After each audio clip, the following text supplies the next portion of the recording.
Shalom Bapak Ibu Saudara semua.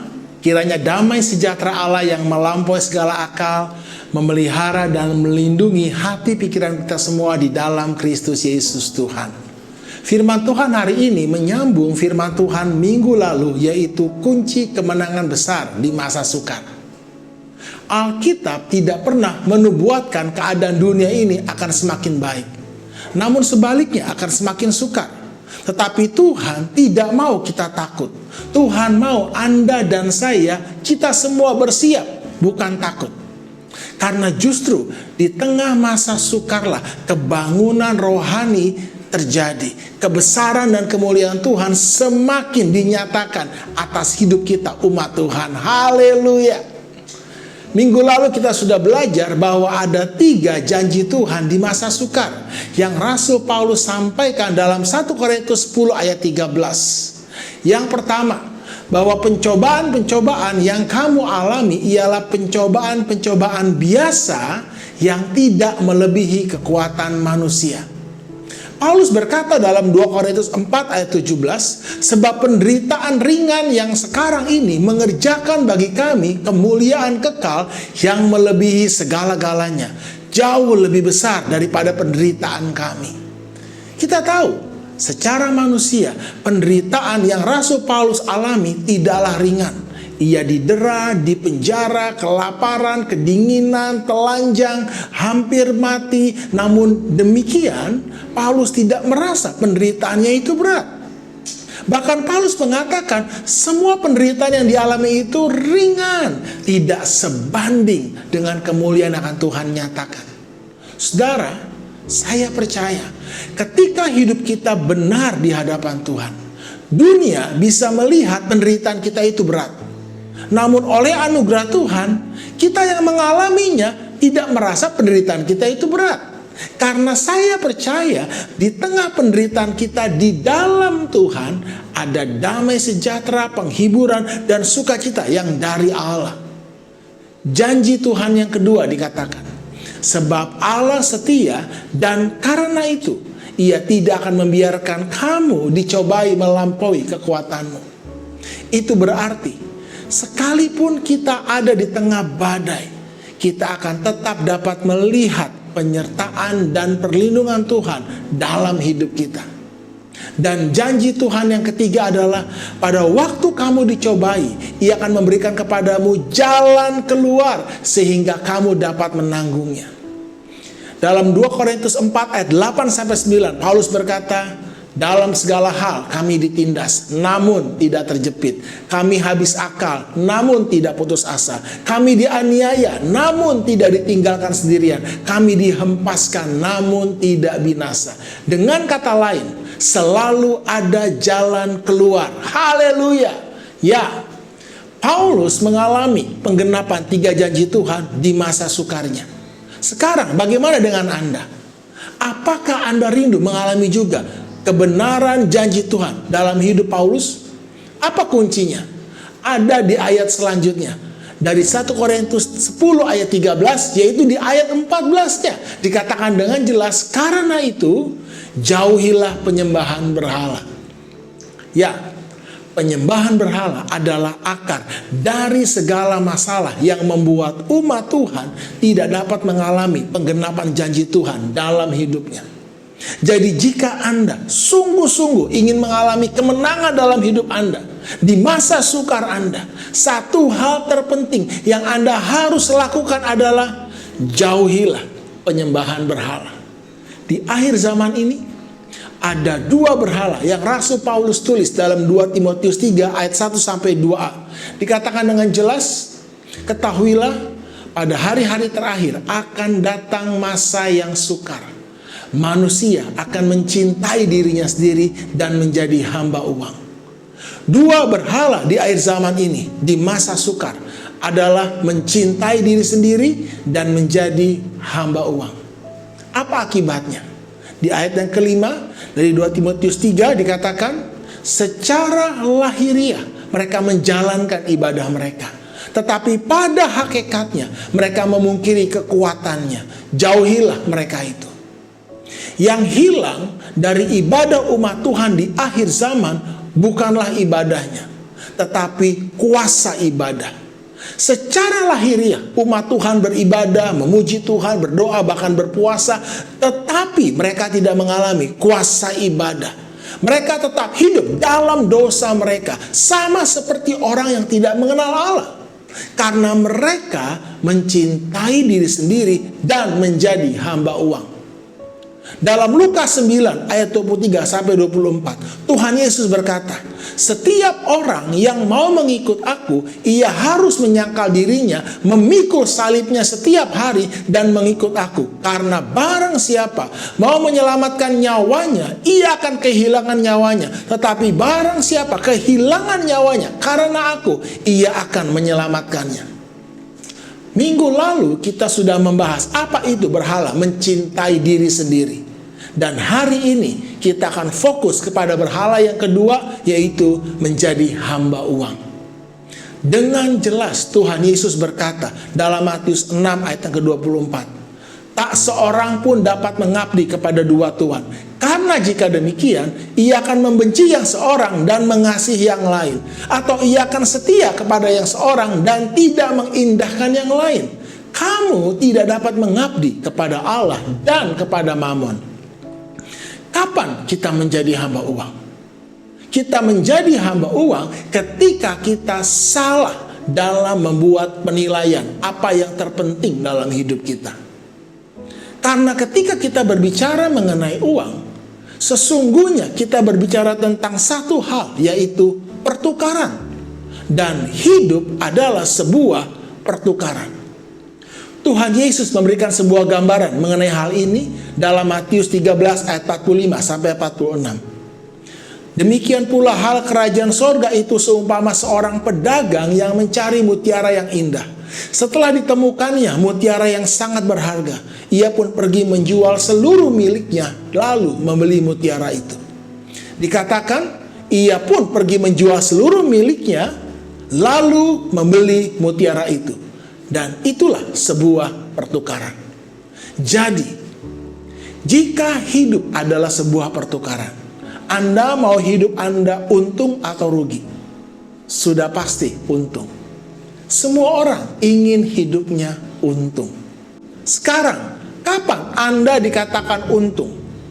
Anda dikatakan untung ketika Anda berhasil menukarkan sesuatu yang kurang berharga dengan sesuatu yang lebih berharga. Anda dikatakan rugi ketika Anda menukarkan sesuatu yang berharga dengan sesuatu yang kurang berharga. Sekarang, kapan Anda tahunya Anda itu untung atau rugi? Di awal atau di akhir? Di akhir, bukan di awal. Dan iblis tahu akan hal ini. Dan ia tidak mau Anda untung. Ia mau Anda rugi besar. Itu sebabnya iblis berusaha menipu kita agar kita membuat perhitungan yang salah. Coba bayangkan sekarang, seorang anak kecil memegang selembar uang $100 Amerika, lalu datanglah omnya yang membawa 10 lembar uang Rp10.000. Jadi total Rp100.000 plus 5 batang coklat besar. Lalu omnya berkata kepada anak kecil ini, "Om punya uang 10 lembar dong. Kamu cuma punya 1 lembar. Mau tidak tukar?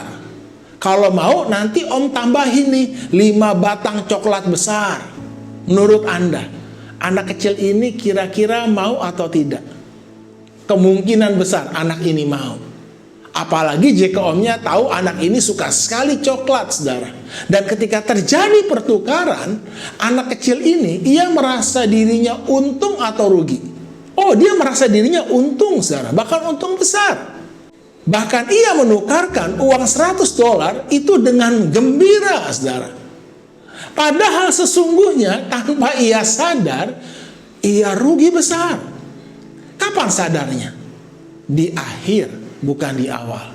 Demikian pula dengan hidup Anda dan saya. Iblis adalah penipu yang ulung. Banyak anak Tuhan seperti anak kecil ini. Mereka menukar hidup yang sudah ditebus dengan darah yang kudus dan mahal hanya untuk perak atau emas. Firman Tuhan berkata dalam 1 Petrus 1 ayat 18, sebab kamu tahu bahwa kamu telah ditebus dari cara hidupmu yang sia-sia, yang kamu warisi dari nenek moyangmu itu, bukan dengan barang yang fana, bukan pula dengan perak atau emas, melainkan dengan darah yang mahal, yaitu darah Kristus yang sama seperti darah anak domba yang tak bernoda dan tak bercacat. Tuhan menebus kita dengan darahnya sendiri, darah yang mahal, darah yang suci. Dengan kata lain, nilai hidup kita sama dengan Allah sendiri. Namun berapa banyak umat Tuhan hari ini yang menukar imannya kepada Yesus, menjual jaminan hidup kekalnya hanya untuk emas dan perak. Tuhan Yesus berkata dalam Markus 8 ayat 36 sampai 37, apa gunanya seseorang memperoleh seluruh dunia tetapi ia kehilangan nyawanya? Karena apakah yang dapat diberikannya sebagai ganti nyawanya? Sadarlah, hidup Anda jauh lebih berharga dari seluruh harta kekayaan yang ada dalam dunia ini. Jangan salah dalam membuat penilaian dalam hidup Anda. Tahukah Anda apa yang sesungguhnya paling berharga yang Tuhan berikan dalam hidup kita di dunia ini? Waktu. Ya, waktu kita. Waktu kita adalah hal yang paling berharga yang kita miliki dalam hidup kita. Bahkan sesungguhnya hidup kita di dunia ini dinilai dan diukur dengan waktu. Siapapun Anda, ketika Anda dipanggil Tuhan masuk ke liang kubur, di batu nisan Anda hanya akan tertulis nama lengkap Anda, setelah itu tanggal tahun lahir Anda, dan sebuah strip kecil, setelah itu tanggal tahun ketika Anda dipanggil Tuhan. Ya, tidak peduli sepanjang dan selama apapun Anda hidup, semuanya hanya akan ditulis dengan sebuah garis kecil di batu nisan Anda.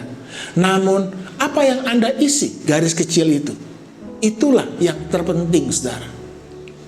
Hari ini Anda harus sadar bahwa sesungguhnya waktu adalah mata uang kehidupan kita. Dengan apa kita menukar waktu yang kita miliki dalam hidup kita? Banyak orang tanpa disadari menukar waktu dalam hidupnya hanya untuk uang, uang, dan uang. Mereka bekerja siang malam banting tulang hanya untuk cari uang. Istilah kerennya, time is money. Waktu adalah uang.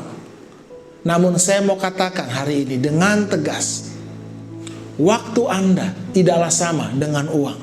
Waktu Anda jauh lebih bernilai dan berharga daripada uang. Anda bisa menghasilkan dan menyimpan uang Anda, namun Anda tidak bisa menghasilkan dan menyimpan waktu Anda. Anda hanya dapat menginvestasikan waktu Anda, menukar waktu Anda. Pertanyaan pentingnya, selama ini Anda menukar waktu Anda itu dengan apa? Saya ingat ada sebuah lagu di sekolah minggu. Apa yang dicari orang? Uang. Apa yang dicari orang? Pagi, siang, malam, petang. Uang, uang, uang. Bukan Tuhan Yesus. Apa yang dicari Tuhan? Saya, kamu. Apa yang dicari Tuhan? Pagi, siang, malam, petang. Saya, kamu, saya. Yang mata duitan. Anda harus menyadari hari ini bahwa apa yang jauh lebih penting daripada uang. Jangan tukar waktu Anda hanya untuk cari uang. Anda akan rugi besar di akhir hidup Anda. Jadi pertanyaan pentingnya hari ini, dengan apa saya harus menukar waktu saya? Yang pertama, tukar waktu Anda untuk membangun dan membersihkan hati pikiran Anda setiap hari. Hati dan pikiran Anda itu jauh lebih penting daripada uang. Jangan pernah korbankan hati pikiran Anda untuk uang. Artinya, jangan karena uang Anda stres, depresi, frustasi. Kapan itu terjadi? Ketika Anda terjerat hutang. Ya, Anda menjadi hamba uang ketika Anda terjerat hutang. Oleh sebab itu, Tuhan tidak mau kita terjerat hutang. Tuhan mau Anda dan saya belajar mencukupkan diri. Inilah yang Rasul Paulus katakan dalam Filipi 4 ayat 11-13. Kukatakan ini bukanlah karena kekurangan, sebab aku telah belajar mencukupkan diri dalam segala keadaan. Aku tahu apa itu kekurangan dan aku tahu apa itu kelimpahan. Dalam segala hal dan dalam segala perkara tidak ada sesuatu yang merupakan rahasia bagiku. Baik dalam hal kenyang maupun dalam hal kelaparan, baik dalam hal kelimpahan maupun dalam hal kekurangan. Segala perkara dapat kutanggung di dalam Dia yang memberi kekuatan kepadaku. Saya percaya saudara bahwa pencobaan yang kita alami adalah pencobaan yang biasa. Allah setia dan Allah akan memberikan kepada kita jalan keluar. Kapan itu terjadi? Ketika Anda dan saya belajar bagaimana mencukupkan diri kita. Mengapa banyak anak Tuhan hari ini depresi, stres? Pikiran dan hatinya bukan untuk dipakai untuk memikirkan Tuhan, namun habis dipakai untuk memikirkan bayar hutang. Selama Anda tidak pernah belajar mencukupkan diri, maka sampai kapanpun Anda tidak akan pernah mengalami kemenangan yang dari Tuhan dalam hidup Anda. Rasul Paulus berkata dalam 1 Timotius 6 ayat 6-9, memang ibadah itu kalau disertai rasa cukup memberi keuntungan besar, sebab kita tidak membawa sesuatu apa ke dalam dunia dan kita pun tidak dapat membawa apa-apa keluar. Asal ada makanan dan pakaian, cukuplah. Tetapi mereka yang ingin kaya terjatuh ke dalam pencobaan, ke dalam jerat dan ke dalam berbagai-bagai nafsu yang hampa dan yang mencelakakan, yang menenggelamkan manusia ke dalam keruntuhan dan kebinasaan.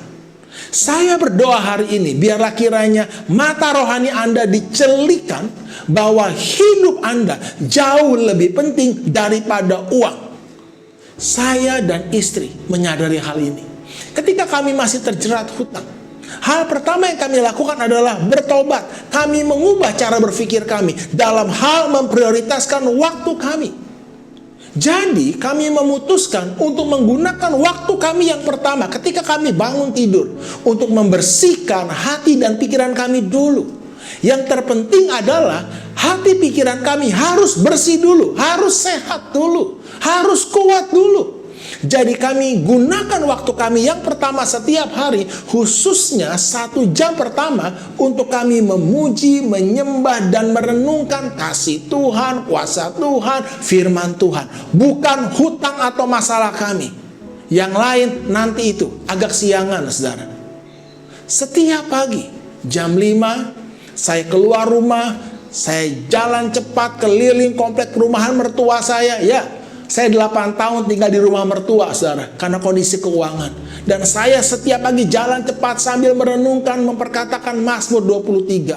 Tuhan adalah gembalaku, takkan kekurangan aku. Ia membaringkan aku di padang yang berumput hijau. Ia membimbing aku ke air yang tenang. Ia menyegarkan jiwaku. Tuhan, Engkau menuntun aku di jalan yang benar oleh karena namanya. Sekalipun aku berjalan dalam lembah kekelaman, aku tidak takut bahaya, sebab Engkau besertaku. Gadamu dan tongkatmu, itulah yang menghibur aku. Engkau menyediakan hidangan bagiku di hadapan lawanku. Engkau mengurapi kepalaku dengan minyak, pialaku penuh melimpah. Kebajikan dan kemurahan belaka akan mengikuti aku seumur hidupku, dan aku akan diam dalam rumah Tuhan sepanjang masa. Setiap hari, di pagi hari, selama 1 jam pertama saya benar-benar pakai waktu saya untuk memikirkan, merenungkan, dan mempercayai firman Tuhan dengan segenap hati saya.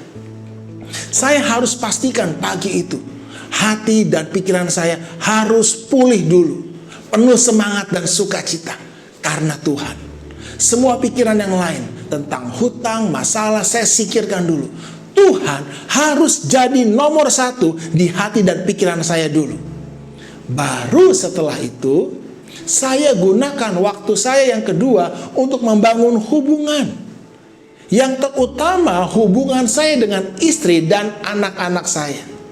Anda harus menyadari bahwa hubungan dalam hidup kita jauh lebih penting dan berharga dari semua uang kita. Jangan pernah mengorbankan hubungan dalam hidup Anda karena uang. Anda harus menyadari bahwa Tuhan tidak menaruh kebahagiaan di dalam kekayaan atau uang, tetapi Tuhan menaruh kebahagiaan di dalam hubungan. Tidak ada kehidupan di dalam uang. Kehidupan ada di dalam hubungan. Justru Anda harus menggunakan uang Anda untuk membangun hubungan. Karena berkat datang lewat hubungan. Firman Tuhan berkata, di mana ada kerukunan, ya, kesanalah Tuhan memerintahkan berkat dan kehidupan untuk selama-lamanya. Jadi, hal terpenting selanjutnya setelah hati dan pikiran kita adalah hubungan dalam hidup kita, khususnya pernikahan kita. Apa yang saya lakukan? Setelah saya dan istri selesai merenungkan dan memperkatakan firman, berdoa saat teduh, kami saling bertatap-tatapan tanpa berbicara. Lalu kami berpelukan cukup lama, kami saling mengucap syukur satu dengan yang lain untuk pernikahan kami dan untuk anak-anak kami. Jadi kami pastikan setiap hari anak-anak kami ketika mereka bangun, mereka melihat orang tuanya sedang berdoa dan merenungkan firman.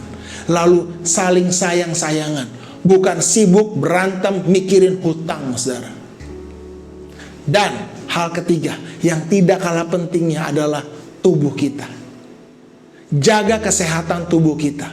Gunakan waktu yang ada setiap hari untuk berolahraga. Saya hampir setiap hari menyempatkan diri untuk jalan cepat di pagi atau sore hari. Dan yang pasti, kalau pikiran kita sehat, hubungan dan hidup kita juga sehat, maka tubuh kita pun ditambah olahraga dan jaga makanan akan juga ikut sehat, saudara. Sekarang apa artinya uang yang begitu banyak tapi Anda sakit-sakitan? Tidak ada artinya, saudara. Jadi jangan Anda mengorbankan tubuh Anda untuk cari uang. Anda kerja lembur sampai larut malam, kurang tidur, akhirnya Anda stres lalu jatuh sakit. Pakai waktu Anda untuk menjaga kesehatan tubuh Anda. Jangan korbankan kesehatan tubuh Anda untuk mencari uang. Lalu hal yang keempat, setelah hati, pikiran, hubungan, dan kesehatan tubuh kita adalah kemampuan atau keahlian kita. Ya, gunakan waktu Anda untuk belajar atau melatih diri Anda, meningkatkan kemampuan Anda. Saya percaya setiap kita tanpa terkecuali diberikan Tuhan kemampuan dan keahlian untuk kita kembangkan. Gunakan waktu yang ada untuk kita mengembangkan talenta, potensi yang Tuhan sudah berikan dalam hidup kita, sekecil apapun itu. Di masa sukar, justru saya banyak sekali mendapatkan kebenaran firman Tuhan, kesempatan untuk belajar, untuk saya membuat materi firman Tuhan yang hari ini pun menjadi berkat buat saudara, karena memang itu panggilan dan keahlian yang Tuhan berikan dalam hidup saya, yaitu mengajar kebenaran firman Tuhan. Saya belajar untuk membuat PowerPoint, rekaman khotbah, edit video, dan sebagainya. Dan hari ini justru itulah yang menjadi kunci berkat Tuhan dalam hidup saya dan keluarga. Baru setelah Anda menggunakan waktu Anda untuk membangun dan membersihkan pikiran Anda, bangun hubungan, jaga kesehatan, lalu Anda gunakan untuk belajar, meningkatkan kemampuan Anda, pengetahuan Anda gunakan waktu Anda untuk cari uang. Ya. Dan nantinya uang yang Anda hasilkan itu adalah uang yang memberi Anda kehidupan. Karena Anda gunakan uang yang Anda hasilkan itu untuk hati dan pikiran Anda, membangun pikiran Anda, membangun hati Anda, membangun hubungan Anda dalam pernikahan keluarga Anda. Anda gunakan uang Anda untuk menjaga kesehatan tubuh Anda dan meningkatkan skill, kemampuan Anda. Dan di atas semuanya itu, saudara, gunakan semuanya itu untuk melakukan panggilan Tuhan dalam hidup kita, yaitu membawa sebanyak mungkin orang untuk mengenal Tuhan dengan benar dan menjadi murid Yesus.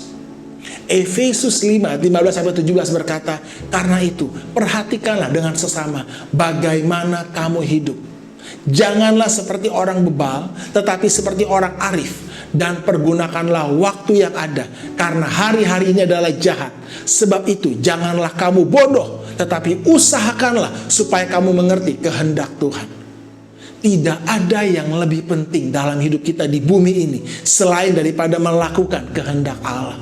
1 Yohanes 17 berkata, dan dunia ini sedang lenyap dengan keinginannya, tetapi orang yang melakukan kehendak Allah tetap hidup selama-lamanya.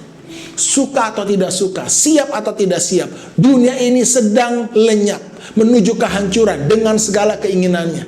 Keadaan dunia ini tidak akan semakin baik, namun semakin sukar. Tetapi kabar baiknya, di tengah keadaan dunia yang semakin sukar ini, orang yang melakukan kehendak Allah tetap hidup selama-lamanya. Karena itu saudara, jangan bodoh. Tuhan mau kita menggunakan waktu dalam hidup kita dengan bijak, untuk kita dapat mengerti dan melakukan kehendak Allah, bukan kehendak atau keinginan manusia. 1 Petrus 4 ayat 2-3 berkata, supaya waktu yang sisa jangan kamu pergunakan menurut keinginan manusia, tetapi menurut kehendak Allah. Sebab telah cukup banyak waktu kamu pergunakan untuk melakukan kehendak orang-orang yang tidak mengenal Allah. Kamu telah hidup dalam rupa-rupa hawa nafsu, keinginan, kemabukan, pesta pora, perjamuan minum, dan penyembahan berhala yang terlarang. Tuhan mau Anda dan saya menyadari akan hal ini. Jangan sia-siakan hidup Anda. Ada sebuah tulisan menarik yang saya temukan di internet yang berjudul Namaku Uang, yang sangat bagus, dan saya berharap tulisan ini dapat mencelikan mata kita semua akan kebenaran ini. Namaku uang. Wajahku biasa saja. Fisikku juga lemah, namun aku mampu merombak tatanan dunia. Aku juga bisa mengubah perilaku, bahkan sifat manusia yang mengidolakan aku. Banyak manusia merubah kepribadiannya, mengkhianati teman, menjual tubuh, bahkan meninggalkan keyakinan imannya demi aku. Aku tidak mengerti perbedaan orang saleh dan bejat, tapi manusia memakai aku menjadi patokan derajat, menentukan kaya, miskin, dan terhormat atau terhina. Aku bukan iblis, tetapi orang rela melakukan kekejian demi aku. Aku juga bukan orang ketiga, tetapi banyak suami istri pisah gara-gara aku. Kakak adik beradu dan saling benci karena aku. Anak dan orang tua berselisih gara-gara aku. Sangat jelas, juga aku bukan Tuhan, tapi manusia menyembah aku seperti Tuhan. Bahkan kerap kali hamba-hamba Tuhan lebih menghormati aku. Padahal Tuhan sudah pesan, jangan jadi hamba uang. Seharusnya aku ada untuk melayani manusia. Namun kenapa manusia malah mau jadi budakku? Aku tidak pernah mengorbankan diriku untuk siapapun, tapi banyak orang rela mati demi aku. Perlu aku ingatkan, aku hanya bisa menjadi alat bayar dokter dan resep obat Anda, tapi tidak mampu memperpanjang umur hidup Anda. Kalau suatu hari Anda dipanggil Tuhan, aku tidak akan bisa menemani Anda, apalagi menjadi penebus dosa-dosa Anda. Anda harus menghadap sendiri kepada Sang Pencipta, lalu menerima penghakimannya. Saat itu, Tuhan pasti akan hitung-hitungan dengan Anda. Apakah selama hidup Anda menggunakan aku dengan baik, atau sebaliknya mendewakan aku? Ini informasi terakhirku. Aku tidak ada di surga. Jadi, jangan cari aku di sana.